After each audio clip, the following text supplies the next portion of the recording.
Number one is, why do they target children? And number two, if you see something like this in your family, and people have been talking about it now, what do you do? Some of the mothers have said, we see this, we know this, but we don't get any help, and you can't arrest this person. What do you do? Right. Well, I want to address 2 points. First of all, the major myth of this, that we are all making a mistake about, is to focus on guns and mental health at the bottom of this. Guns may make things worse. Guns may be a contributor. Some people are mentally ill and deserve help and need help and aren't getting it. I get it. But that's not why this is happening. Guns have been around for a long time. Happening? Just a minute, let me explain. Yeah. Guns have been around for a long time. That's why they're rushing you. This is a really very key point. We're seeing a proliferation. It's going to happen again. It's going to get worse, and it's going to target children. Why? Because you're shocked, and you'll talk about it. When somebody does a shooting at the workplace, the news media doesn't talk about it anymore. But if we're shocked enough, everybody's going to ask, who is this clown? Who is this pervert? He's dead.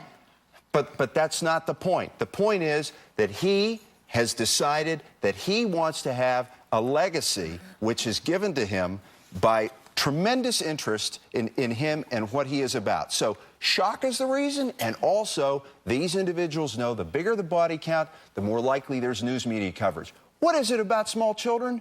They're defenseless.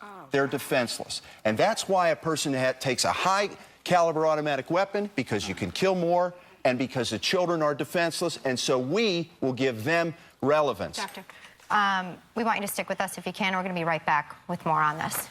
Thank you. We are back with forensic psychiatrist Dr. Michael Welner. Dr. Welner, they say that Adam Lanza may have been mentally ill. He may have had a personality disorder. There were reports that he was autistic. In this whole thing, where does mental illness have a role? Well, this is based on my experience in working in cases where people either killed themselves or having had the opportunity to sit and not only study cases, but to interview people who carried out mass shootings. There are 3 symptoms that are the most important issue to concern oneself with. 1 is suspicious and resentment. 2 is hopelessness. And 3 is identification with destruction, just a fascination with destruction. Now, none of that is part of autism. No. So you ask the question of, well, what does one thing have? Well, here is what may prove to be an issue. That someone who is diagnosed with a developmental disability may have great difficulty communicating. So if he was at a place where he was becoming ill and had something in which these symptoms were part of his illness, it might have been harder to detect because he was peculiar or he related differently, and it would not have been easy to witness a change. Now, again, we know very little, but autism is not the issue, but autism may have been the cloak that may have made it difficult for even someone who cared and loved him so much to keep this from being discovered. What do you think of the mother? That Nancy... This is a woman who was shot 5 times in the face. I have nothing terrible to say to her. You know, we may find that she tried to be a hero to stop this, and that basically she was standing in front of him and said, you have to go through me, and he did.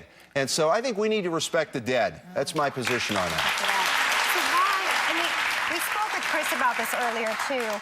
Ultimately, why does this continue to happen? And then how do we prevent it how do we stop this cycle? Here's a key thing to learn.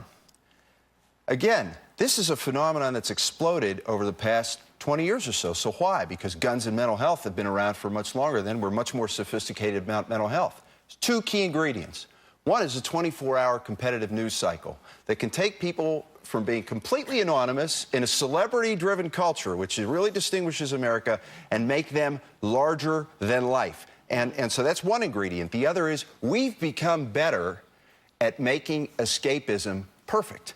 And so now we have an industry, video game violence, that essentially feeds addiction in a way that the tobacco companies built a better nicotine and a better cigarette that it becomes a drug. So for someone who's already isolated, who's already developmentally disabled, who already has difficulty connecting, the worst thing you can do, and this is some advice to parents, which we'll touch on in a minute, is to allow that isolation to be perpetuated, especially in a medium that gives points to killing people, that, because think about it. Wow. This was a crime that's more than a mass shooting. He killed these people like an arcade game. Who fills people up with 11 bullets and 5 bullets? Medical examiners, I will tell you this as a forensic scientist, we don't see that. That is the end point of dehumanization. And that is the end point of video game violence. It's just like guns. Some people can handle it, some people can't. Your children do not benefit at all constructively from video game violence.